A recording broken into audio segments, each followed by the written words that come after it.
And you mentioned recently that day hospitals could save the government $500 million, which Yeah. must have raised a few eyebrows.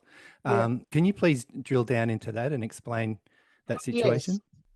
What with the private health funding, which at the moment funds the majority of day hospitals and private overnight hospitals, the funding model was developed long before day hospitals existed, so around 5 to 6 decades ago. And there wasn't a lot of work done on a same-day basis at that point. However, the first day hospital opened in Melbourne, in Dandenong actually, in 1989. And then the sector started to grow in the 90s and then has significantly grown over the last 20 years. However, the original funding that was given to day hospitals in the beginning was extremely low. And that's what's been built on. That's the base that the insurers have built on. But what's happened in the overnight sector is they too have dramatically increased the number of same-day procedures they're doing, but they're doing it at a very high cost, which is where that $500 million saving comes in. So that's actually affected their bottom line. So just for argument's sake, where they might have received $3,000 for a patient, now they're only receiving $1,000 because it's being done on a same-day basis. And they used to use those procedures to cross-subsidise their complex procedures, but it's just not covering them anymore.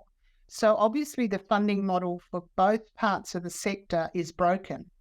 And they really need to, the insurers are a bit over a barrel, as well, as I'm sure you've seen in the press, where big corporate overnight hospitals such as Ramsay's, Healthscope, and to a lesser degree the Catholics, where if they don't get their way, they refuse to contract until they do. So the insurers are basically the price takers in that scenario, whereas the day hospitals in their negotiation have to accept what's left in the pool of money because there's only so much money.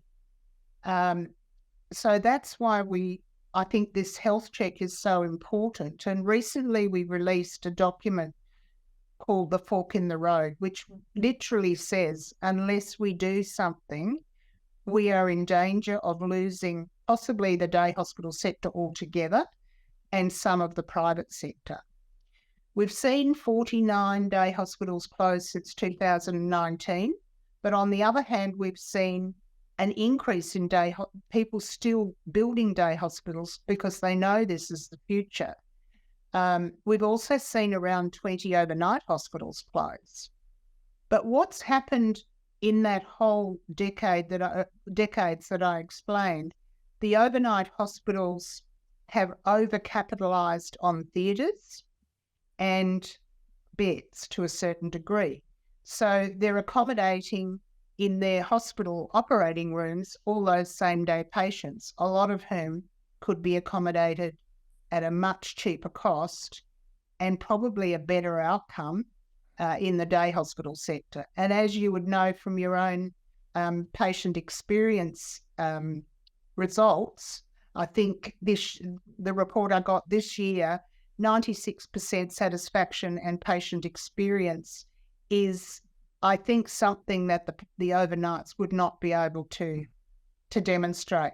I have no proof of that, but certainly what we find is patients really like the day hospital experience. They just want to go into hospital, have whatever has to be done and get out as soon as possible.